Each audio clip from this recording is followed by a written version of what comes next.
Olá, salve, salve! Estamos aqui na área para mais uma edição da nossa revista radiofônica que traz informação, prestação de serviço, entretenimento, tudo isso no papo dessa quarta-feira, dia 10 de abril de 2019. Sejam bem-vindos! Previdência na linha de tiro. Sessão na Comissão de Constituição e Justiça é interrompida depois de confusão e suspeita de que um deputado estava armado. Da lama ao caos, do caos à lama, dezenas de mortos, jacarés soltos, perdas financeiras, chuva faz transbordar a irresponsabilidade com que as autoridades públicas têm tratado a cidade maravilhosa. Não convide para a mesma festa. Jornalista da Globo, Fernanda Gentil, desabafa e é detonada pela apresentadora da Rede TV, Sônia Abrão. Esses são os destaques do Morning Show que está apenas começando. E você aí é o nosso convidado especial. Vem com a gente. Você que está indo, pro trabalho, começando os afazeres no seu home office, ligadinho aqui no Morning Show, nosso espectador, nosso ouvinte. Vem com a gente, hein? Fala, Paulinha. Muito bom dia, senhorita. Bom dia, Edgar Piccoli. Tudo beleza? Tudo ótimo, querido. Vamos para a hashtag? Olha, Ed, o governo federal quer dobrar o limite de pontos a partir do qual o motorista perde a carteira nacional de habilitação. Hoje, o limite é do quê? 20 pontos, Edgar. A ideia é que vá para 40 pontos. E é por isso que hoje a nossa hashtag é hashtag eu dirigindo. Eu quero saber como você se comporta no volante, se você curte ou não dirigir. Eu, no caso, odeio, Edgar. Prefiro que qualquer outra pessoa dirija, prefiro estar fazendo outra coisa nesse momento. Então eu quero saber de gifs, memes e também do comportamento desse ouvinte maravilhoso do Twitter ao volante. Hashtag eu gostou, dirigindo. Né, Edgar? Aí você gostou, né? Não aguenta mais andar 50 km aqui, né? Não, eu compro a lei, presidente. Eu compro a lei. Aliás, essa é uma questão mesmo. A gente muitas vezes vê reclamações, né? Como é que é? Radar aqui, radar ali, a indústria da multa. Eu acho que tem mesmo um levantamento, um alavancamento aí de orçamento em cima das multas.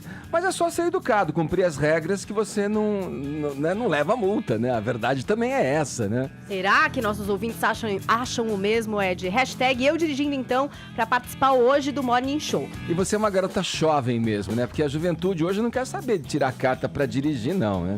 Você é muito jovenzinha.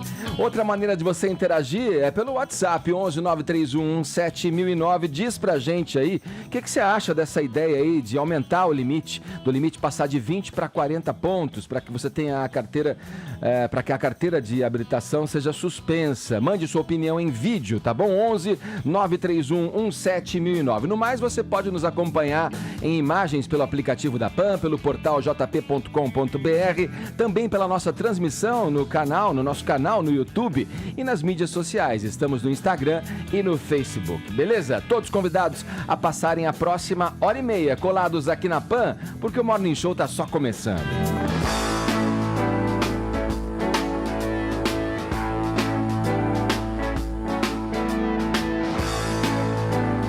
Vamos lá, abrir o noticiário falando aí do 12º paredão do Big Brother Brasil. Quem que é que deu adeus dessa vez, Fefito? E quem se safou? Conta pra gente. Bom dia, rapaz. Vamos falar dessa que é a pior edição do Big Brother Brasil, mas que a gente adora malhar juntos, não é mesmo?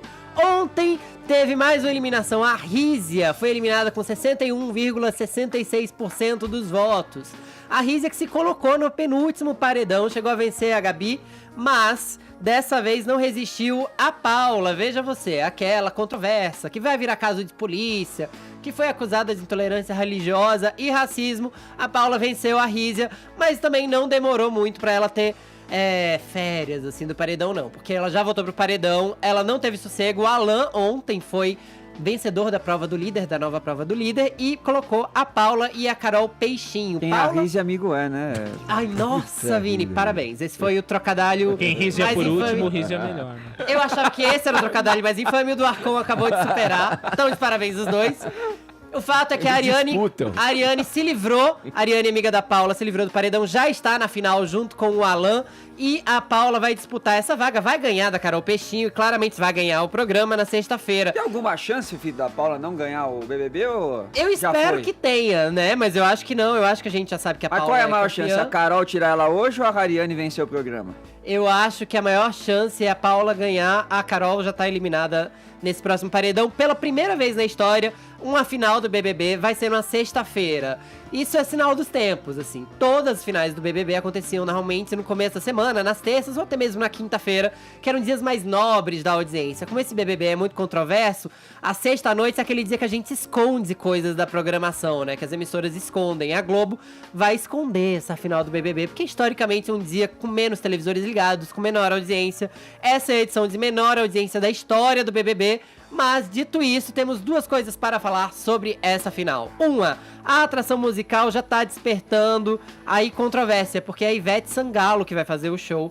Só que Ivete Sangalo podia passar Coitada sem essa, da na Ivete. minha modesta opinião. Por quê? Porque a gente se lembra que a Ivete já se envolveu quando uma publicitária, diretora-chefe de uma revista, diretora de redação de uma revista foi acusada de racismo numa festa lá na Bahia. Ivete Sangalo cantou no dia seguinte, no aniversário dela. E veja você, ela vai cantar agora na final de um programa cujo uma das protagonistas é acusada de racismo também. Mas Não sei isso se é o vai- passo mais esperto pra carreira dela. Mas vai transferir pra Ivete essa culpa? Não tô transferindo pra nada, eu só acho que a Ivete devia selecionar melhor os ambientes que ela frequenta. Dito isso... Ela poderia não ir, sei Poderia lá. não ir, exatamente. Eu não sei se é o passo mais esperto pra carreira dela. Nada contra a Ivete, inclusive. Fã, tudo certo, mas eu não iria. Ainda mais num BBB fracassado. E aí... não é verdade? Pra mim, esse é o ponto. Vai E aí, ver que pra na mim, a sexta Ivete as pessoas vão poderia- cantar você com tá a muito Ivete. de- ditadorzinho. Não tô Fefito. não, Coisa tô dando melhor pra se minha opinião. fazer numa Ivete faz o que sexta-noite, quer. de fato, né? Numa sexta-noite, Ora. Ivete, você vai fazer show, fatura mais. E a outra coisa é você aí, que tava prestes a ficar feliz que esse BBB é fracassado e tava mandando todo mundo ler um livro, prepara que você vai ler mais livro no ano que vem, porque a Globo abriu inscrições pro BBB 20. Então, assim, se você também é desses que assiste escondido, mas acha que pode mudar de vida, já pode correr lá pro site da Globo depois da final na sexta-feira e fazer sua inscrição, porque quem desdenha quer comprar, né? Então vai pro BBB no ano que vem. Ô, Fefito, Quem sabe a gente mas- não fala mal de você no Morning Show, o Vini aposta em você. A Globo avalia essa edição como uma exceção aí dessa baixa audiência ou pensa já realmente num desgaste do formato? Eu não acho que há desgaste no formato, porque o desgaste já estava sendo falado há muitas edições, mas aí veio o 18 Tá. e bombou um monte. O problema do programa não é o formato. É o elenco? O problema O elenco. do programa é o elenco nesse daqui. Então acho que, nesse sentido, a Globo sabe que escolheu um elenco fora da curva, um elenco que destoou, não Mas o entregou o elenco que fora da prometeu. curva não é necessariamente ruim, né? Não entregou o que prometeu, exatamente. Eu acho que é mais relacionado ao que esse elenco representa fora ali da casa, né? Em termos de sociedade. Sim. Até ia te perguntar, essa estratégia que você colocou é meio que assumidamente um tiro no pé ali. Quer dizer, vou matar um produto que é um produto ainda que me gera uma receita e jogar num horário em que não vai ter muita audiência. Mas pra você ter uma noção, o Big Brother sempre tá entre os 10 programas mais assistidos da Globo. Em março ele não ficou. Só pra encerrar essa questão do elenco toda, a questão do elenco não é nem só que eles falaram de racismo, de tudo mais, assim. O elenco não entregou o jogo que se espera do BBB, não teve as intrigas. Sim. Porque você vê o BBB americano, é uma casa de sociopatas, tá todo mundo fingindo que chora, joga... De verdade, tem gente que se tranca na despensa, joga água na cara e sai chorando, fingindo que tá chorando. Porque eles se eliminam. Falta a Globo escalando sociopatas, eu acho. Gente que queira jogar de verdade, não sei. Caramba, Fefito, hein? Eu que ajudei a montar esse elenco do Morning Show, eu posso ajudar a Globo. Obrigado pela parte que me toca. Muito sociopata presente. Imagina. Vamos lá, ainda falando de televisão, Malhação, Viva a Diferença ganhou ontem o prêmio Emmy Kids International. A malhação? É, Ainda existe? Você viu, Silvião? Ixi. É tipo Chiquititas? Você queria fazer um igual, né, para os Chiquititas, né? Ó, o Emmy Kids International é um prêmio muito importante, já é sabido, e a Globo acumula aí já o quê? 17 17 prêmios Emmy, no total. E aí? Esse secto do Emmy é só para programas infantis, então o que é que você tem? Várias categorias, então na categoria série, a gente teve o troféu aí pra Malhação Viva a Diferença, concorreu com outras produções de diferentes países que inscreveram aí também as suas atrações, produções da Alemanha, da Austrália, do Canadá. E durante a entrega do prêmio, o Karl Hamburger, que é o autor dessa temporada de Malhação, que foi super elogiada, inclusive quando foi ao ar aqui no Brasil. Deixou saudades. Ele falou o seguinte, ó: esse prêmio só confirma a coisa mais valiosa que o Brasil tem, que é a diversidade do seu povo, da sua cultura, e como a gente tem que celebrar essas diferenças. Diferenças de cor de pele, diferenças culturais, de orientação sexual, de corpos e de ideias. A gente tem que conviver em paz. Foi o discurso do Karl Hamburger quando ganhou aí o prêmio Emmy nessa categoria. O interessante, Edgar, é que realmente Malhação tá no ar há 23 anos, galerinha. Danton Mello foi o primeiro protagonista, você lembra? Virou uma espécie de laboratório para testar jovens atores na Rede Globo e tem conseguido se reinventar. Essa temporada premiada, escrita pelo Karl Hamburger, é exemplar, né? Foi uma temporada, digamos assim, arriscada, que tratou de assuntos, pontos sensíveis, né? Exatamente esses pontos da diferença, da diversidade. Até a gente teve ali o chip de um casal lésbico, né? Que foi super aceito pelo público jovem. As pessoas torciam por essas duas meninas que acabaram ficando juntas. Era a Limanta, o chip das meninas, acabaram ficando juntas. Era ali juntas. que é Samantha, Giovanna Grigio. Elas ficaram juntas na série, no final da série.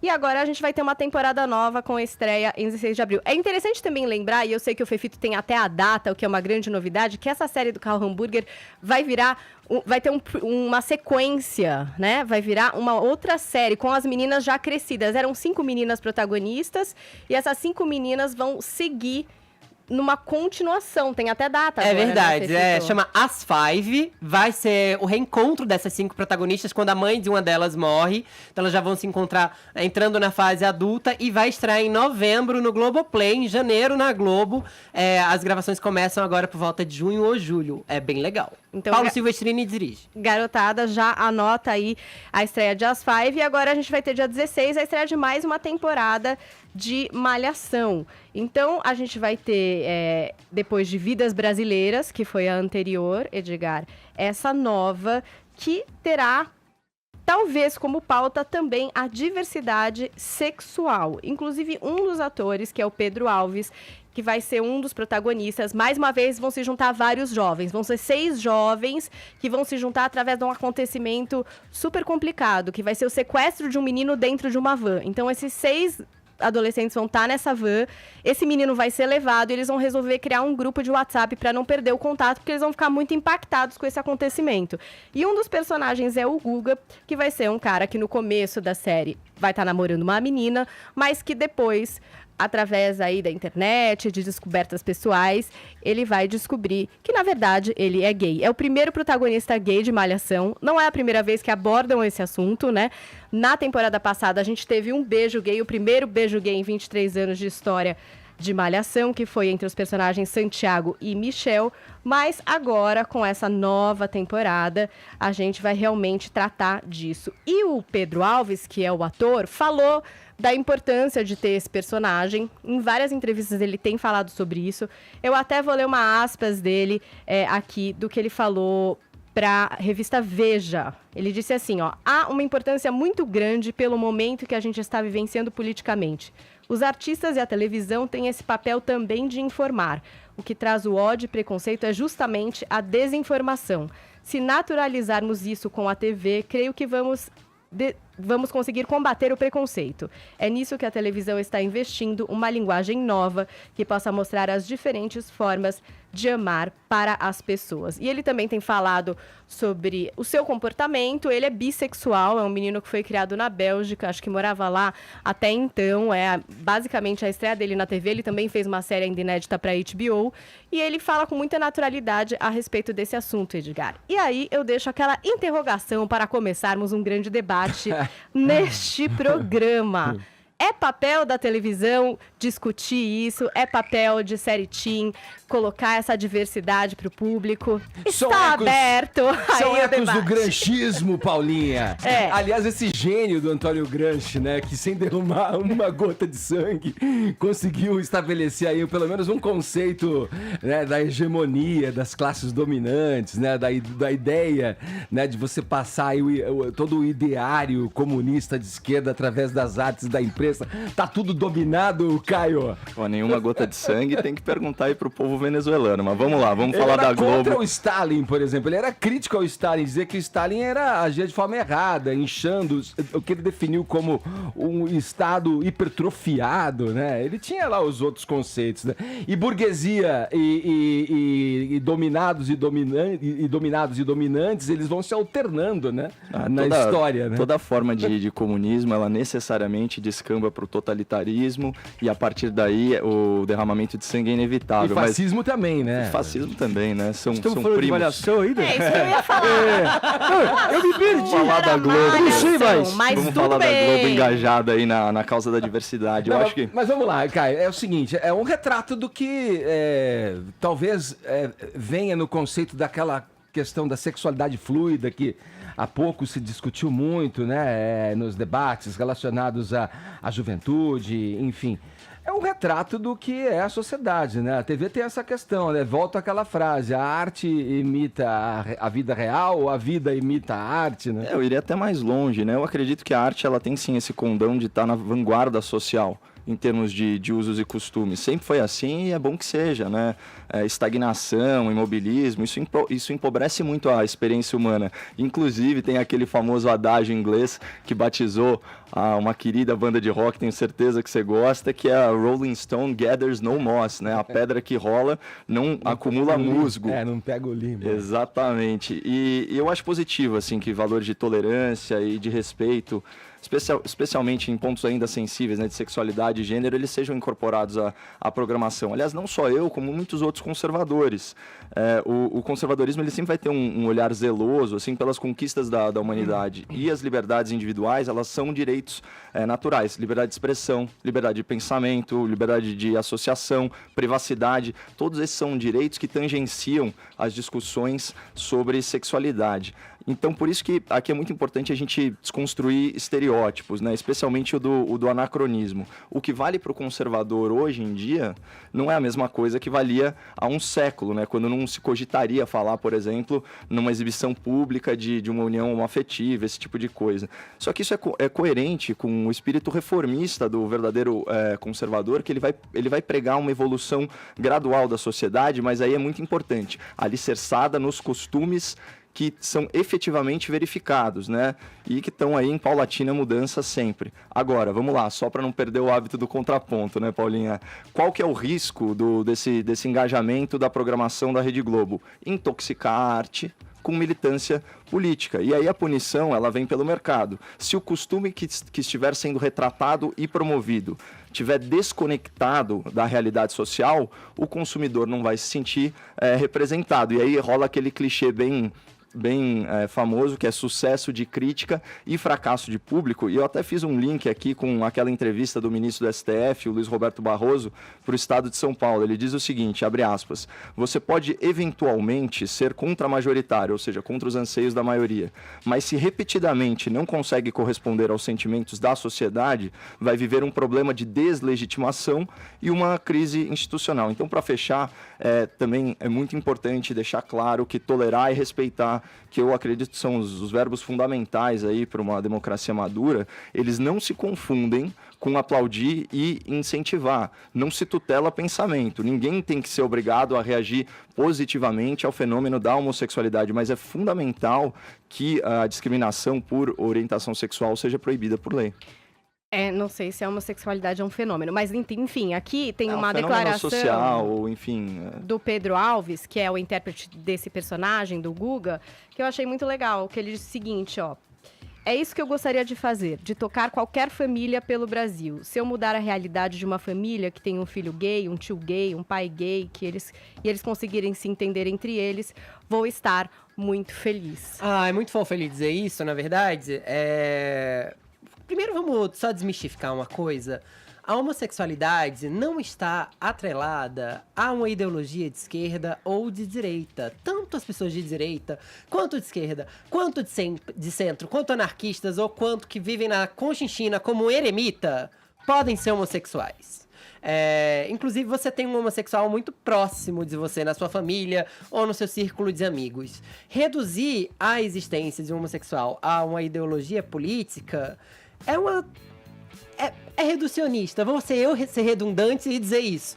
Pelo simples fato de que a gente simplesmente existe. A nossa existência por si só já é uma militância. Porque a gente não vê hétero o tempo todo tendo que se justificar que é hétero, sabe? E a gente ainda tá tendo que pedir licença pra dizer, sou gay, por favor não me agride, por favor me respeita, me deixa casar, me deixa ter filho. A gente tem que pedir licença o tempo todo pra isso. Ou olha só, eu sou tão normal quanto você. No final das contas, homossexuais querem as mesmas coisas. Beijar na boca, comer gostoso e pagar boleto. Agora... Ô, Fefito, levando esse seu argumento pra televisão, pras dramaturgias, você percebe que sempre que tem um enredo ali envolvendo homossexuais, o argumento que vem mas não pode ser de maneira aleatória, tem que ter a construção do enredo para poder chegar naquele momento, que geralmente é um momento que é um selinho, que tem o corte de cena para não deixar aquela coisa muito impactante. Sendo que o casal hétero protagonista tá se pegando e tirando roupa aleatoriamente. Exatamente, perfeito. Porque os casais héteros fazem isso aleatoriamente na novela. Nas novelas, os casais gays não podem sequer aparecer na mesma cama ou de mãos dadas. Mas aí não tá o argumento do Caio, falou que essas coisas, mesmo o conservadorismo aceita, desde que paulatinamente. Sim, vamos devagar, mas aí pessoal. Que tá o ponto. Gente, mas devagar, mas vamos lá, devagar a que ponto? Uma arte na vanguarda dando uma puxadinha, não tem problema. Eu tenho certeza que nos anos 60 e 70, muita gente dizia pra ir bem devagar, mas aí imagina aquelas pessoas que eram jovens nos anos 60 e 70, perdendo toda a sua juventude pra esperar que as pessoas ao redor delas fossem legais o suficientes para tolerar. O tempo de quem existe hoje é hoje. O tempo de quem existe hoje é o tempo de ser respeitado e ter direitos garantidos hoje, assim. Dito isso, a Globo não está doutrinando ao mostrar homossexuais numa novela. A Globo está basicamente permitindo que a existência de homossexuais seja retratada. Nesse caso, o personagem nem sabe se é homossexual ainda. Muito provavelmente ele é bissexual. Os rótulos são cada vez mais fluidos. A pessoa para o que nasce. E eu digo mais, só para encerrar, Ed... A maior prova de que a televisão não doutrina nada no que diz respeito à sexualidade alheia é que eu cresci vendo beijo hétero. E deu no que deu. Paula,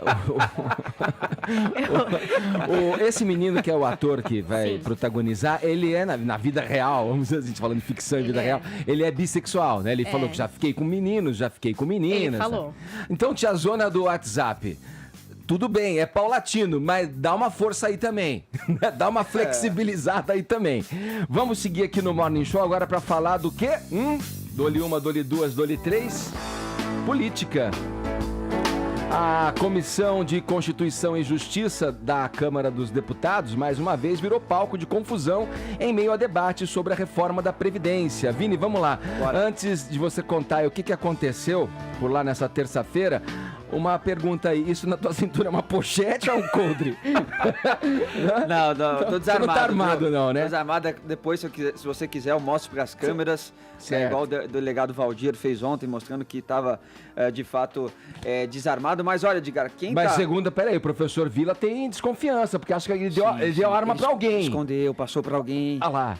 Tem que investigar direitinho as câmeras e tal. Seguinte, Edgar, quem tá aí preocupado com o marasmo do Big Brother, ou quem tá se sentindo um pouco entediado, liga na TV Câmara. Porque, olha, é entretenimento puro, todos os dias tem uma grande discussão lá na TV Câmara, principalmente agora nas discussões aí sobre a reforma da Previdência. Ontem nós tivemos lá o parecer, a leitura do parecer do relator desta reforma, que é o Marcelo Freitas, delegado Marcelo Freitas, defendendo ali a admissibilidade da PEC da reforma. E eles queriam, né, Edgar, já concluir todo esse processo aí, fazer a leitura, já poder votar para a semana que vem, quem sabe eles já começam ali as discussões, e na quarta-feira é o que o governo espera, já tenha a votação geral para que esse parecer seja encaminhado, né? Avance já este processo. Só que lá na frente, na primeira fileira, a bancada da chupeta, né? Como está sendo chamada aí, a bancada da oposição. Eu não sabia que eles faziam essas coisas lá também. A bancada formada pelo time Gleisi Hoffmann. Aí vem Maria do Rosário, Érica Cocai, Sâmia Bonfim, pedindo questão de ordem para tudo que é coisa, né? Tentando atrapalhar de tudo que é jeito ali. E o presidente, né, o Felipe Francisquini, coitado, esse cara aí, olha, vai ter uma... Acho que ele vai envelhecer pelo menos uns 30 anos até acabar essa reforma aí, porque o Francisquini é primeiro mandato, 27 anos, mas é difícil mesmo controlar todos aqueles parlamentares. Veja só você, Maria do Rosário, por exemplo, reclamou que a deputada Joyce Hasselmann, do PSL, pasme, Edgar, olha que grave, estava com o seu celular gravando os parlamentares. Fala, Maria do Rosário. Um presidente precisa comportar-se com a altivez do regimento. Eu lamento que Vossa Excelência tenha ao seu lado quem nada entende, mas que pior de nada entender, não tem a humildade de dedicar-se a ver bem com seus colegas. Onde já se viu a parlamentar pegar um telefone para gravar os seus colegas quando o regimento não permite? Responda! Então responda! Porque Eduardo Cunha, quando responde... Senhor presidente, eu tenho meu tempo. A palavra está segurada, deputada Maria do... Aí você vê que a Joyce já faz aquela cara de deboche. Nossa, faz que, uma linguinha que grave, né? Faz uma linguinha, enfim, é aquela troca de provocações. O Kim Kataguiri diz que é réu confesso, viu? Porque ele filma Ele também. toda hora. Mas né? hoje não tem como, né, Edgar? Acho que faz até parte. Pelo amor de Deus, no celular, tá gravando ali, que não tem nada a esconder. A própria Maria do Rosário falou, já tem a transmissão pela própria TV Câmara, né?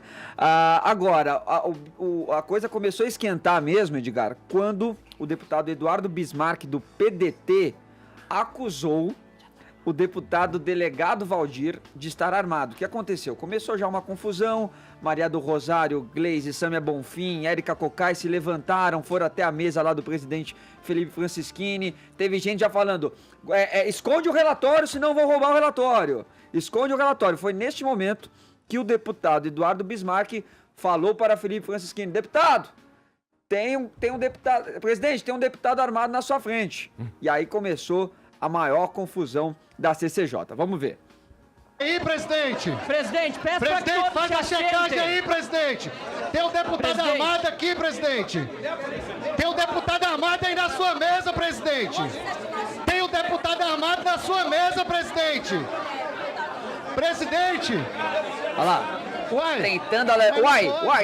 tem um cara armado lá, tem um deputado armado lá. Né? E aí você vê que a Maria do Rosário ainda tenta, né, puxar lá o paletó do delegado Valdir, tenta fazer uma revista. Já pensou se a Maria do Rosário tira a arma do delegado Valdir? Ia ser um grande momento, né, Edgar? Só faltou um tiro pra cima. Pois é. Faltou mesmo. Aí ficou a dúvida. Estava armado ou não estava armado o delegado Valdir? Segundo o próprio, ele estava, Edgar, só que de outras coisas. Vamos ver.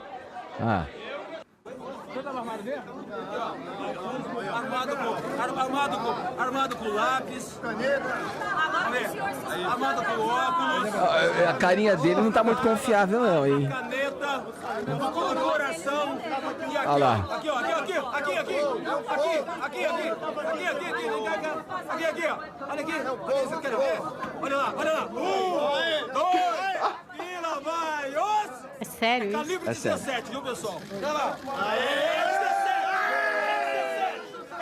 E aí ele começa a fazer um sinal com a arminha ali. Mas que lamentável chacrinha é essa? Sim, nós estamos vendo cena do nosso parlamento, gente. Como diz Nilson César, que várzea, né? Mas enfim, Edgar, é uma grande A Série B perde. Cada um tem a sua opinião aí, cada um tem a sua defesa ou não da reforma da Previdência. Agora, o jornal Folha de São Paulo fez aí mais uma pesquisa para testar a popularidade, né, entre a população geral sobre a reforma. 51% dos brasileiros são contrários à reforma da Previdência e 41% são favoráveis, 2% se dizem indiferentes e 7% não sabem. Entre os que votaram no Bolsonaro, 55% são a favor da reforma e 36% contrários. O maior apoio à reforma é daqueles que recebem mais que 10 salários mínimos, ou seja, em torno aí de R$10 mil, que são 50%, contra 47% contra. E a maior rejeição é entre os funcionários públicos, de 63%. Datafolha ouviu 2.086 brasileiros com 16 anos ou mais em 130 municípios entre os dias 2 e 3 de abril. Ô Caio, esses números que o Vini traz pra gente são decorrentes do cidadão comum, digamos, o povão, né, se sentir meio ressabiado com essa reforma, ou com a inabilidade, com a desarticulação do governo em deixar claro para a população, para o povão, o que isso pode representar mesmo? Vini, os números são do Datafolha, né? Datafolha. Bom, vamos dar o benefício da dúvida e encarar os números como verdadeiros, vai. É o seguinte, na verdade eles me surpreenderam positivamente, porque 4 em cada 10 pessoas se conscientizaram. E isso com toda a obstrução, a desinformação e o diversionismo da bancada da chupeta, como a gente bem exibiu aqui, né? O professor Christian Lobauer, foi candidato à vice-presidência pelo Partido Novo, ele sempre falou que as reformas estruturais e o combate a privilégio, essa é uma luta muito árdua, porque ela mexe no almoço de domingo. Todo mundo tem alguém na família que é funcionário público. Então, nesse sentido, a expressão dele é muito feliz. Agora, do ponto de vista da importância de uma pesquisa de opinião, ela deveria ser absolutamente irrelevante se você pensar com uma cabeça de estadista, porque não existe alternativa à reforma da Previdência, é uma questão de responsabilidade republicana. Mas aí eu queria trazer aí um dado da minha experiência pessoal, Edgar. Eu tenho dentes muito grandes, né? Mal cabem na minha boca. E mesmo assim eu tive que fazer aquela cirurgia para tirar os sisos, sabe? Imagina o seguinte, se você perguntasse para as pessoas, você é a favor de fazer uma cirurgia para extração do dente do siso? Qual que seria a resposta? Provavelmente seria não. Só que se você complementasse essa comparação, não é verdade? Se você lógico que dói, se você complementasse a pergunta... Você é obrigada a fazer essa É obrigado, cirurgia. mas é necessário. E se a cirurgia for necessária para, por exemplo, promover, para evitar, né, prevenir a deformação da arcada dentária, isso no longo prazo, e uma dor lancinante no curto prazo, que seria a falência do Estado brasileiro. Aí isso já muda de figura. Então, imagina se a Folha fizesse o Datafolha fizesse a pergunta dessa forma, que do ponto de vista da verdade objetiva, é intelectualmente muito mais honesto. Vamos lá, Zé Maria Trindade está em Brasília, vamos falar com ele nesse momento, afinal de contas, hoje, quarta-feira, 10 de abril, o governo Bolsonaro completa 100 dias. Vamos lá, Trindade, o que tem marcado aí em Brasília? Algum evento especial, algum tipo de comemoração, alguma reunião para traçar o balanço desses 100 primeiros dias do governo Bolsonaro? Bom dia, meu camarada. É isso, muito bom dia, Edgar, bom dia a todos. Olha, Edgar, parece que foi ontem, né? No dia 1º, o presidente Jair Bolsonaro subiu a rampa do Palácio do Planalto, naquela festa, assinou ali a posse dos ministros, né? E fez o discurso de posse. 17 desses 100 dias, eu diria até mais, um pouco mais de 20, né?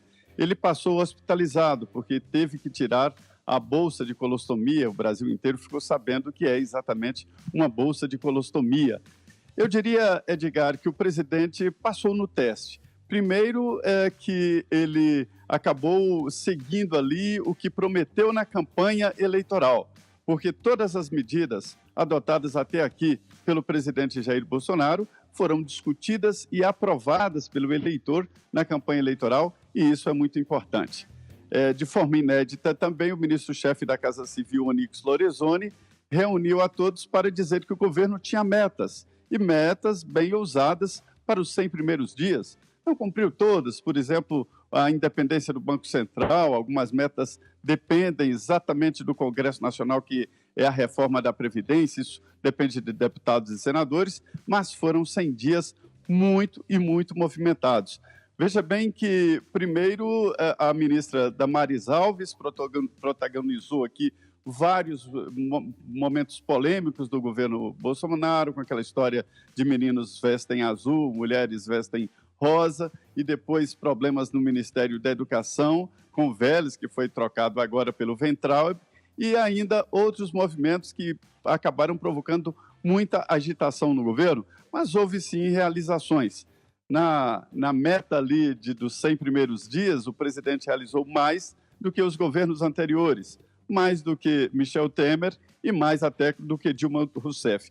Eu colocaria ali, por exemplo, a demissão do do Gustavo Bebiano, foi um momento muito movimentado no governo Jair Bolsonaro, a saída ali de um auxiliar de primeira hora, a saída do próprio ministro da Educação, Ricardo Vélez, e também outros pontos, como a decisão de vender Passadina, que é aquela refinaria que não valia nada. Enferrujada, né? A loira, como diziam exatamente, para a Chevron. Tá mais pra ruiva, viu, Zé? A ruiva. E ainda essa história aí de discutir a segurança pública, né? Que é o projeto, o plano do ministro Sérgio Moro. Na minha opinião, só a indicação do ministro Sérgio Moro como ministro da Justiça e da Segurança Pública já foi um momento importante do presidente Jair Bolsonaro. A impressão que se tem, e isto é muito importante, é que o governo tem mais de 100 dias, né? Pelo menos de tédio a gente não está morrendo nesse governo, não. Foi o que o Vini meio que fez agora há pouco, dizendo para as pessoas se ligarem na TV Câmera. Que estão entediadas com o Big Brother, olha, atração ali, é o que não falta. Entretenimento, trapalhadas e paspalhadas é o que não falta ali na CCJ. Ô Zé, continua um pouquinho com a gente, eu quero passar a bola para o Caio aqui comentar, porque nessa dia de ontem, na véspera dos 100 dias de governo do presidente Jair Bolsonaro, o vice-presidente Hamilton Mourão defendeu nos Estados Unidos que o Bolsonaro é um democrata. O general disse que deixou claro a senadores americanos, entre eles o Bob Menendez, do Partido Democrata, que Bolsonaro é um homem que está pensando nas próximas gerações e não nas próximas eleições, e que respeita totalmente a Constituição brasileira, as instituições e o sistema em vigor. Vamos lá, o Mourão tá correto, Caio? É lamentável a radicalização do Partido Democrata, né, Edgar? A pergunta desse senador americano faz lembrar aquele bordão clássico, né, do humor nacional, perguntas idiotas, respostas cretinas, né? Bolsonaro é um democrata? Não. Ele tomou o poder à força usando um exército de senhoras no WhatsApp. Mas, voltando ao tema, eu até fiz um checklist das realizações aí do governo nesses primeiros 100 dias, mas vamos passando aí pelos pontos, porque eu queria fechar o meu comentário com uma consideração um pouquinho mais ampla do que é esse experimento Bolsonaro, por assim dizer, né? Então, em primeiro lugar, eu destacaria a ruptura com o presidencialismo de cooptação, né, ou coalizão. Então, o relacionamento com o Congresso ele está fundado agora no diálogo republicano e não mais na troca de cargos e vantagens. Em segundo lugar, as duas grandes peças legislativas que foram submetidas à apreciação do Congresso, a reforma da Previdência, né, com foco no combate ao privilégio das elites do funcionalismo público, e o pacote anticrime, que endurece as leis penais para corruptos e organizações criminosas. Aí é importante destacar também algumas medidas provisórias que o governo ele já mandou para o Congresso. Então tem a MP 870, que é a dos ministérios, que foi aquela que reduziu de 29 para 22 pastas. Então, do ponto de vista de eficiência da máquina pública, eu acho válido. Tem a MP seguinte, a 871, que é considerada MP antifraude. Ela passa aquele pente fino nos benefícios do INSS, especialmente o auxílio reclusão, aquele privilégio para os bandidos desse país. Tem a MP 873, também é muito importante porque ela protege o trabalhador, ela proíbe o sindicato de descontar a contribuição sindical na folha de pagamento. Agora, o recolhimento tem que ser por boleto. Fica mais difícil ressuscitar o imposto sindical, que tira um dia, né, de renda do trabalho, que tirava um dia de renda do trabalhador brasileiro. Finalmente, entre os decretos presidenciais, o que merece mais destaque, na minha opinião, é aquele que extinguiu lá 21 mil cargos, funções comissionadas e gratificações no serviço público. Isso vai dar uma economia de quase 200 milhões de reais. Teve também na questão de infraestrutura e privatizações, né? Leilão de 12 aeroportos, 4 terminais portuários e aquele trecho enorme da Ferrovia Norte-Sul. A gente está falando aí entre investimento privado e as outorgas, né, das concessões, de quase 12 bilhões de reais, tirando também a venda de Passadina, que o Zé colocou muito bem, que deu um troquinho aí de 500 milhões de dólares. E, finalmente, a viagem do presidente aos Estados Unidos, que a gente já trouxe aqui o parecer do professor Matias Spector, da FGV, que fala que representou o maior pacote de concessões já dado por um presidente americano a um colega brasileiro nos últimos 30 anos de democracia, com destaque para o acordo da base de Alcântara. Mas o ponto fundamental com todas as críticas que devem ser feitas, é que esse governo ele está desconstruindo o estigma da campanha eleitoral. Não houve nenhum retrocesso em relação a direitos e garantias fundamentais. Nenhuma minoria está sendo perseguida jurídica ou fisicamente. Não é um governo autoritário, sequer é um governo centralizador. Ele preza pela separação dos poderes, ele até orientou, para mim, inclusive de forma equivocada, orientou a sua base a votar a favor do orçamento impositivo, que fortalece o legislativo e engessa o orçamento. Então, como desenhou aí o general Mourão para esse senador americano, a gente continua uma democracia. E a esperança é que a gente não seja mais essa cleptocracia dos piratas privados, burocratas corruptos e criaturas do pântano político que se associaram contra o Brasil, usando aí a expressão do Paulo Guedes. Vamos lá, Zé, pra gente fechar, com relação à Pasadena, pelo menos, sei lá, tentou-se aí com isso minimizar um pouco do preju, né? Comprou por um preço super inflacionado, uma refinaria, como você disse aí, praticamente inoperante, né?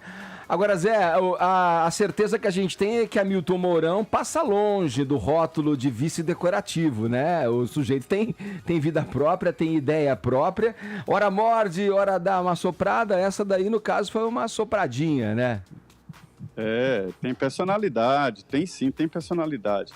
Olha, Edgar, o Caio aí citou vários pontos assinados e determinações do governo, mas a grande diferença dos 100 dias é mesmo a postura política. O Caio tem razão quando ele fala desta ruptura com a política antiga e com os interesses pessoais e setoriais ali dos parlamentares. Hoje, a agenda dos 100 dias do presidente Jair Bolsonaro está totalmente, o dia inteiro, totalmente tomada por líderes de partidos políticos, líderes e presidentes. E a gente vê ali o Paulinho da Força, todo constrangido, isso foi ontem, todo constrangido ali, como lá em Medina fala, o cachorro que caiu do caminhão de mudança, não sabe exatamente onde está, ali no gabinete presidencial, mas, enfim, é preciso conversar, né? Fazer política de portas abertas com testemunhas, e acabou aqueles conchavos, né? No caso de Pasadena, houve uma interrupção de prejuízos. A tal refinaria polêmica, né, que levou o Cerveró para a cadeia, estava dando prejuízos ao país. Mas eu considero que a principal obra dele foi exatamente esta mudança política. E uma tranquilidade muito grande, que nós aqui estamos acostumados ao ministro da Economia, quando chega, ainda mais poderoso, como chegou Paulo Guedes, iniciar com medidas tempestuosas, balanças na economia, mudanças de ritmo. Ele não teve nenhum plano econômico, não tirou direitos, nem nada, está tentando levar a situação no Congresso Nacional, ou seja, primeiro reformando a Previdência e dizendo que é preciso colocar o pé no chão, me lembrando muito aquele projeto Feijão com Arroz do governo Sarney. Feito, Zé. Obrigado pelas informações. Bom trabalho para você em Brasília. Muito bem, obrigado. Bom dia. Agora 10 horas 43 minutos, horário de Brasília. Jovem Pan Morning Show. Na semana passada, o biógrafo da Anitta, o jornalista Léo Dias, surpreendeu muita gente ao dizer que a cantora gosta de transar a três. A declaração se deu aqui no Morning Show e repercutiu nas redes sociais. Ficou em primeiro lugar, inclusive, nas notícias mais lidas do portal UOL. Vamos acompanhar esse relato dele, vamos relembrar. Sabe uma coisa interessante? Eu nunca falei isso. Posso falar? Pode falar tudo aqui? Ninguém tá ouvindo. Clima quente, olha Uma lá. coisa que eu não botei no livro, né? Mas vou falar aqui. É o seguinte. A Anitta gosta muito de transar a três. Isso é comum. Ela nunca transou com 2 homens. Sempre com mais uma mulher. Ela gosta de mulheres, né? E aí eu perguntei pra ela, na entrevista, e isso eu não botei no livro. Você transou a 3 com o Thiago? É o marido dela, ex-marido dela. Ela falou assim, não, por medo. Eu falei, medo? Medo de quê? Medo de ter outra mulher na cama e ele começar a me humilhar. como ele fazia fora da cama. Nossa, pesado. Eu falei, caramba! Aí, ó. Vamos lá. Por que sexo a 3 e outros fetiches do gênero dão tanto o que falar, hein? Geram tanta polêmica? Vamos aprofundar um pouquinho esse assunto, conversando aqui com a nossa colaboradora, sexóloga, terapeuta sexual, Paula Napolitano. Já há tempos aqui no Morning Show falando sobre sexo, sobre essa coisa gostosinha. Tudo bem? Bom dia, Paulinha. Bom dia. E aí? Finalmente um assunto que eu domino, hein? Ai, nossa! Vamos lá, gera sempre uma repercussão, né, quando se fala em sexo a 3, né? Os franceses estão muito adiante, né? Estão muito adiante, né? Tem uma coisa que as pessoas ainda se assustam um pouco. Tudo que acaba sendo um pouco fora do dito como convencional ou como... né, o casal ali, ou como fora de um romance, de alguma forma, dá uma sacudida na sociedade, né, e dá uma confundida, às vezes, na cabeça. Até porque traz um monte de outras questões, né, de ciúmes, de desempenho na cama, de fetiches, de fantasias, então traz vários temas num só, né? É tipo uma bomba relógio, Edgar, pronta para explodir. E você falou de ciúmes, e isso é uma coisa que eu penso muito. Caso um dia na vida eu tenha vontade de fazer uma homenagem, eu gostaria de ser a parte convidada, né? Eu não gostaria de ser do core desse casal, porque esse casal depois fica lá com esse grande momento pra reviver, onde existe uma terceira pessoa que eu não sei. Solta. Eu pego minha bolsa e vou embora. É Essa é a minha teoria. Presente, você tá certo. O que é que você acha? Eu chamo o Uber e vou embora.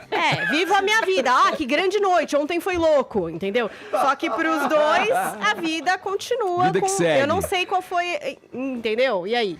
Isso tem gente que prefere só ser o terceiro elemento e participa só como terceiro elemento e faz só homenagem como terceiro elemento. E tem casal que gosta e vive a vida. Tem casal que só fez uma experiência, tem casal que faz com certa regularidade e tem casal que há anos faz a parte do homenagem ali e faz parte da relação deles como algum momento também. Então não tem muita regra, tem espaço para todo mundo. Agora, tem algumas coisas que precisam ser muito bem combinadas. Às vezes a gente acha que justamente por ser uma coisa mais liberal, que é tudo liberado e que nada é combinado e que nada tem regras. E pelo contrário, as coisas são bem combinadas. E a primeira coisa eu acho que é extremamente importante é, se o casal está em crise, ou se a ideia é vamos tentar salvar o nosso relacionamento ou mudar a nossa sexualidade, não vá. Pode potencializar a crise. Eu concordo com a Paulinha de que é melhor ser o presente do que ser o casal, porque em tempo de redes sociais, a chance de efeito rebote é muito grande, porque você não sabe se no dia seguinte o seu parceiro ou parceira está conversando com um presentinho para marcar algo a dois, porque foi bom demais. Porque tem uma coisa... já foi nos ciúmes a longo prazo. Ele já pega um exemplo pessoal. Não, que exemplo pessoal? Não é um exemplo pessoal nesse caso, não. Mas é que tem uma coisa sobre o presente. É melhor ser seu presente porque você não tem ligação nenhuma, mas o presente, às vezes, tem um interesse específico, porque é muito comum alguém procurar um casal para fazer sexo a 3 quando uma das partes do casal é o pedágio. Exemplo. Vamos fingir que a Paulinha e a Paulinha são um casal. É o casal eu vou fazer com Paulinhas. elas. E aí, eu quero pegar a Paulinha 1, entendeu? Mas a Paulinha 2 tá lá junto. Então, eu digo, vou pegar também ali. Mas eu vou estar focando num alvo específico. Pagar o pedágio também não é uma posição muito confortável pra uma das partes do casal. E nem todo mundo se toca disso. Chega lá na hora, tem alguém mais assistindo que participando e o outro tá lá se refestelando. Exatamente. Por isso tem que essa fazer questão... acordo antes. Exatamente. Por isso os combinados. A primeira coisa, se você tá indo contra os seus valores porque seu parceiro ou sua parceira tá querendo, é melhor não ir. Porque pode ser um tiro no pé muito bonito, assim. E aí a questão é, você precisa se acordar. Os dois querem... Realmente é uma coisa que estão afim. Querem com quem? Quem vai ser esse terceiro elemento? Um conhecido ou um desconhecido? Vale o que dentro? Vale tudo? Vale beijar? Vale sexo oral? Vale sexo anal? Todo mundo vai estar se relacionando? Alguém não vai estar? Tem alguém que vai ser voyeur e vai ficar só de fora observando?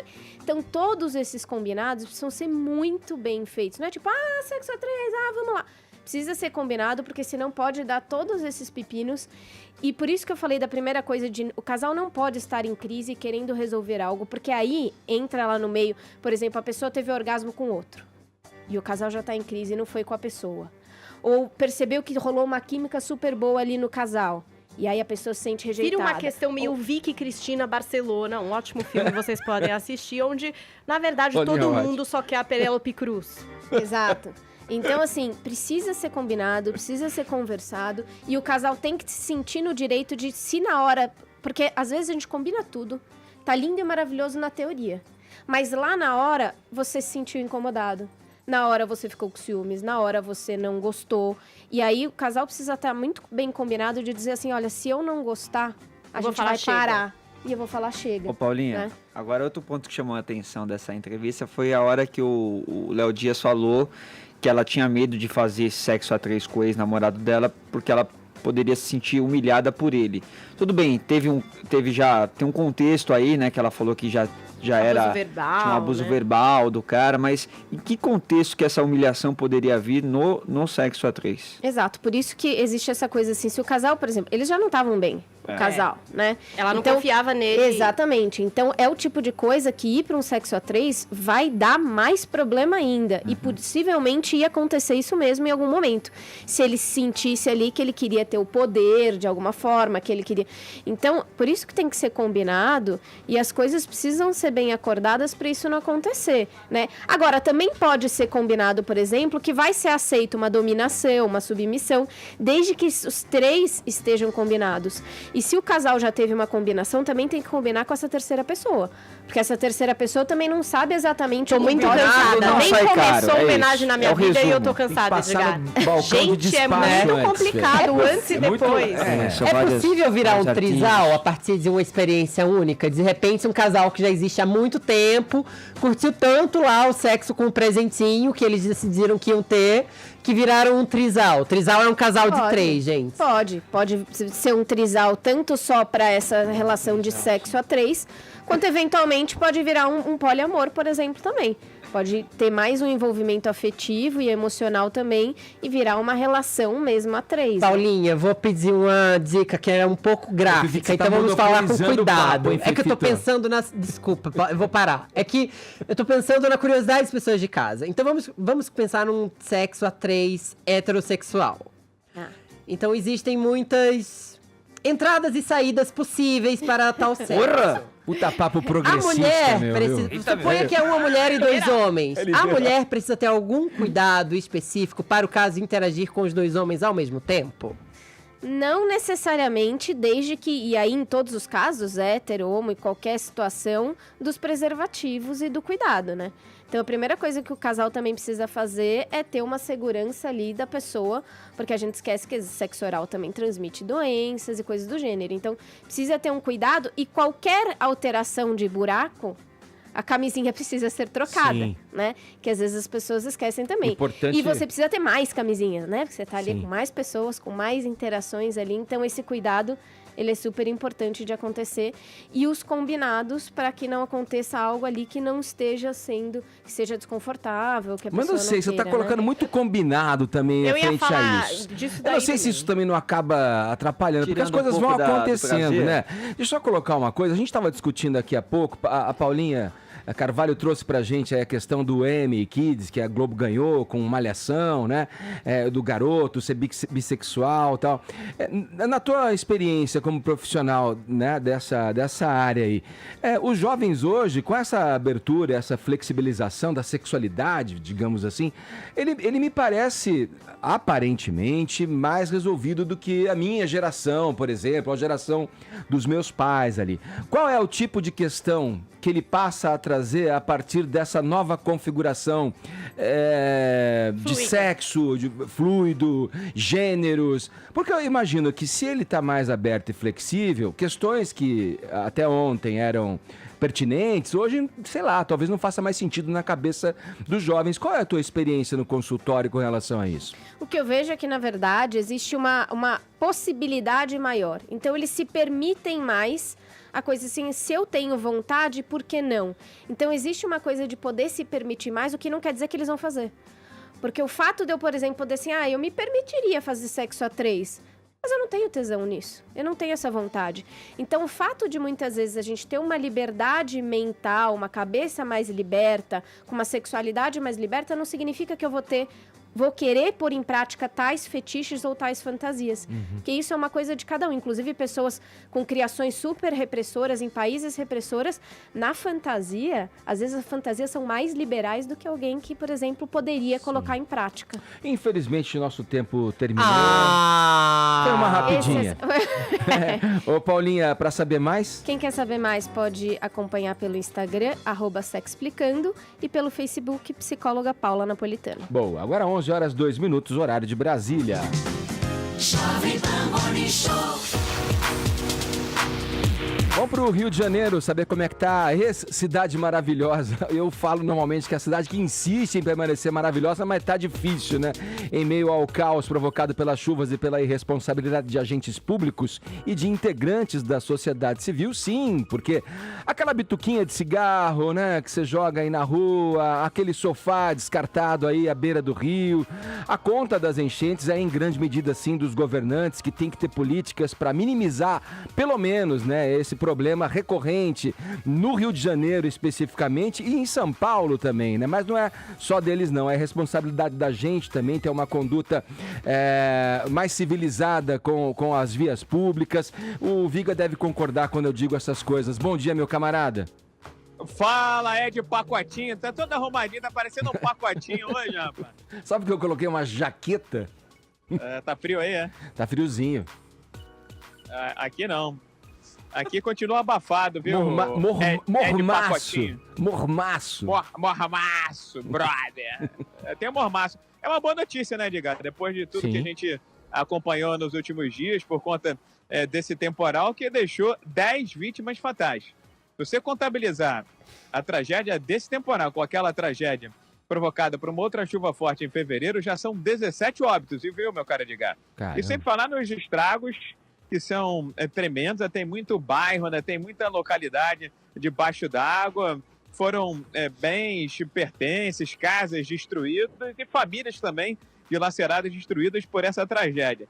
E não dá para, na minha opinião, acho que na sua de muitas pessoas, não dá para botar na conta de um só, né, meu cara Edgar? Eu acho que é uma conjunção de fatores. O prefeito inábil tem problemas? Tem, e muitos. E são fáceis de serem identificados. Ele, inclusive, fez uma meia-culpa dizendo que o poder de resposta da cidade foi aquém do desejado. Está mexendo nessa reação dos agentes municipais. Agora, a prevenção também falhou. Por que eu digo que falhou, meu caro Edgar, ouvinte internauta da Jovem Pan? Aqueles que dizem que os investimentos não foram feitos.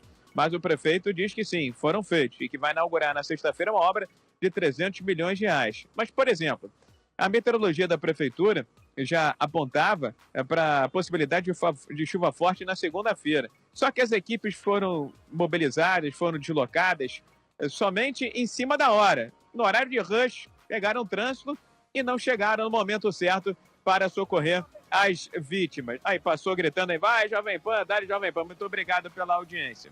Aí falamos da prefeitura.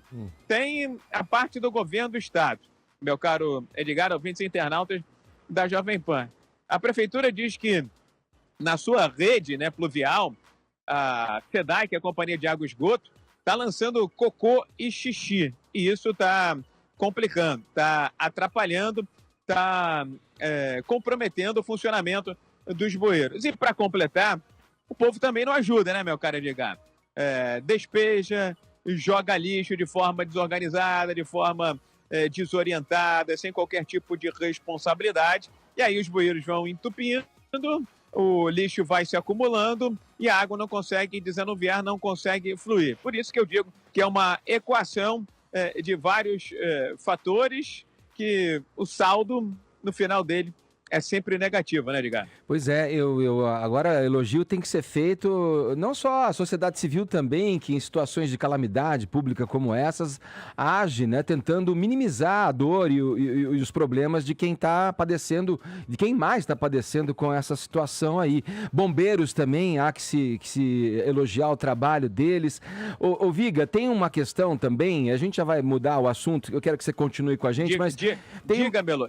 Tem uma questão também relacionada relacionada muito diretamente com a impermeabilização das cidades, né? Sim, A questão dos morros, das favelas, que se você pegar em outros tempos, a água era totalmente absorvida pela vegetação, pela geografia. Hoje, há uma dificuldade mais dessa água penetrar o solo, exatamente por conta dessas grandes áreas de morros, encostas do Rio de Janeiro estarem impermeabilizadas, né? É uma questão também. A gente não pode esquecer dessa questão também da topografia, da geografia da cidade do Rio de Janeiro. O Rio é um vale, né?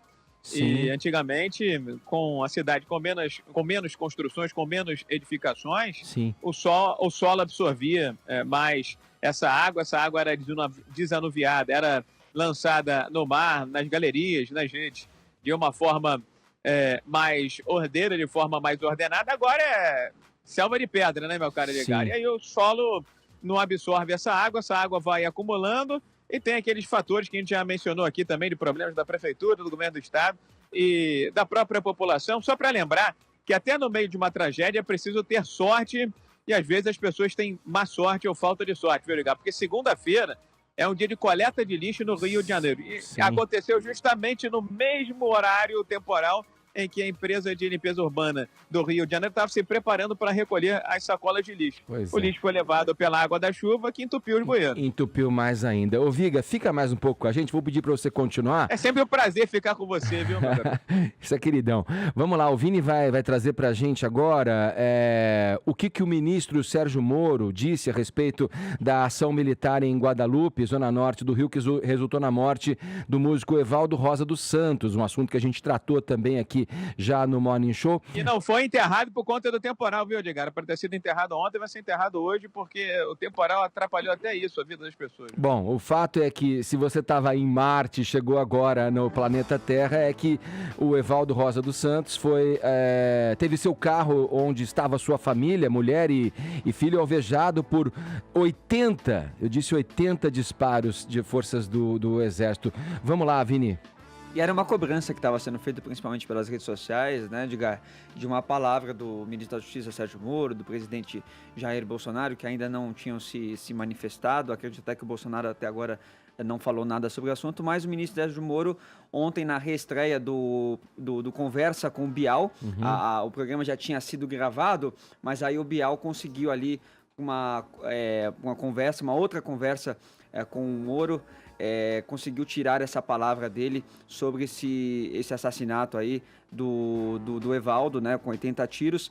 E a primeira pergunta do Bial foi até como que o Moro se colocaria no papel do filho, né, com 7 anos, vendo seu pai ser morto dessa forma. O Moro preferiu não fazer essa associação e se ateve mais, de fato, ao incidente, que ele considera trágico, mas que ele também considera que as investigações estão sendo feitas. Foi um incidente bastante trágico, Bial. O que eu vi, porém, é que de imediato o Exército começou a apurar esses fatos e tomou as providências que foram cabíveis. Afastou lá parte dos envolvidos, submeteu eles à prisão e tem que apurar, né? Se houve ali, os fatos vão ser esclarecidos, se houve ali um incidente injustificável em qualquer espécie, o que aparentemente foi o caso, as pessoas têm que ser punidas. Lamentavelmente, esses fatos podem acontecer, né? Não se espera, nos treinam essas pessoas para que isso nunca aconteça, mas tendo acontecido, o que conta é o que as autoridades fazem a esse respeito, quais são as providências tomadas. E o Exército está tomando as providências cabíveis. Esse caso aí que vai ser julgado em esfera militar. E depois, Edgar, o Bial também perguntou para o Moro o seguinte: está sendo colocado que esses militares agiram sob violenta emoção, o que seria um atenuante naquele pacote anticrime do Moro. Só que o Moro não viu como casos similares, porque o que ele diz aqui no pacote dele, isso está previsto para casos de legítima defesa. Então ele não vê essa semelhança no que aconteceu em Guadalupe. Bom, sobre esse episódio, ontem mesmo, né, nós já condenamos publicamente essa conduta criminosa, atípica e inédita, né, desses militares. Então, que eles sejam punidos aí de forma célere e exemplar. Assim, a crítica positiva fica para a atitude do ministro Moro, aí com uma análise até excessivamente cuidadosa, na minha opinião. Ele se solidariza com as vítimas e, naturalmente, repudia esse fuzilamento. Poderia ter sido um pouco mais incisivo, né? Mais na linha da postura que o Fefito acertadamente cobrou ontem das nossas autoridades públicas. Isso aí foi um assassinato. Tem uma coisinha que eu queria falar sobre isso, na verdade, é uma coisa muito rápida. É importante a gente ver que o Moro só falou porque ele foi procurado pelo Bial. Ele não precisava ser procurado por ninguém para poder manifestar repúdio a esse assassinato brutal que aconteceu. Concordo. E acho que a gente também tem que pensar, e eu tenho certeza que muita gente vai discordar de mim, tá na hora do presidente se manifestar e de bom grado, porque assim, durante o carnaval não precisou de muito para o presidente vir a público falar mal do carnaval do nosso país e mostrar uma cena escatológica. Sobre isso, ele tinha opinião. Sobre a sexualidade alheia, sobre a escatologia, ele tinha opinião. Sobre o assassinato de uma família com 80 tiros, um fuzilamento, ele não tem. Eu acho muito esquisito. Agora sim, esse juízo de valor, já que o Witzel tinha falado em juízo de valor, esse critério do Bolsonaro. Ele fala sobre a sexualidade alheia, que querendo ou não, do modo como ele falou, denegriu, ou melhor, detratou uma comunidade inteira. E aí não fala sobre uma morte tão brava, tão cruel quanto essa? Acho bem desnecessário. Sim, e Witzel, Viga, para fechar rapidinho, a gente não tem muito tempo, mas Witzel se pronunciou, falou a respeito. O Edgar, ainda nessa linha aí do que falaram muito bem o Caio e o Fefito, me incomoda um pouco esse jeito protocolar do juiz Sérgio Moro, de falar como juiz e não falar como ser humano, como cidadão e como ministro de Estado. Afinal de contas, ali não tem dúvida de que foi um crime, que foi um assassinato. E você usar a forma protocolar, a justiça está aí e os devidos responsáveis devem ser punidos. Eu falaria, você falaria, qualquer um falaria, o meu filho de 9 anos falaria. Agora, ele é um ministro de Estado. Foi muito boa essa distinção aí, Viga. Ele falou realmente como se fosse o juiz do caso, mantendo uma neutralidade e imparcialidade que não cabe à atual posição dele. Foi perfeita distinção. Exatamente, tem que ter um pouco mais de sensibilidade, e ali você não precisa obedecer todo o rito na minha avaliação para ver que houve um erro grosseiro.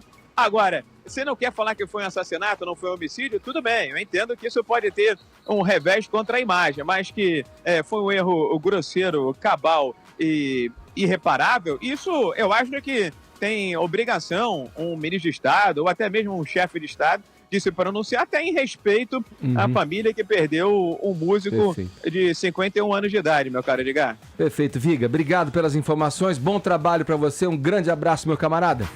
Trabalho é o que não falta aqui, pacotinho. Valeu, é o Rodrigo Viga, é o Rodrigo, indefectível Rodrigo Viga. O governo federal quer dobrar o limite de pontos a partir do qual o motorista perde a CNH. Hoje são 20 pontos, a ideia é que vá para 40. É uma notícia que acabou motivando a gente aqui no Morning Show a criar a hashtag Eu Dirigindo. Como é que tá, aliás, aí o pessoal, a interação do pessoal no Twitter, Paulinha? Tá muito divertido, a gente tá um pouco oprimido pelo lançamento do trailer do Rei Leão, né? O pessoal no Twitter tá um pouco louco com esse trailer que tem Timão e Pumba, tem todos esses personagens que a gente quer ver nos cinemas, mas muitas participações interessantes. Vamos começar com o Paulo Ramalho. Solta aí na tela, exatamente, hashtag Eu Dirigindo. Eu amo dirigir, gosto de pegar a estrada e dirigir por longos percursos. Só não acho legal a galerinha que sabe tudo, de direita e esquerda, mas sequer liga a seta quando vai virar o carro. Muito bom. Mais Muito setas, por favor. Boa, Agora, Herbert Nunes... Não tem hashtag Eu Dirigindo. Fui tirar a carteira e reprovei. Fiz na raça mesmo. A autoescola me oferecendo o quebra. Me julguem. Se deu mal. Pode acontecer com todo mundo. Você vai superar, Herbert. Ou não dirija como eu faço. Odeio dirigir. Raquel Linda. Hashtag Eu Dirigindo. Eu nada, né? Tô mais pra Miss Daisy do século XXI. Divido o meu Mercedes com umas 38 pessoas, um motorista e um cobrador. Posso ler, dormir e está tudo bem comigo. Nada de relacionamento sério com o volante, Edgar.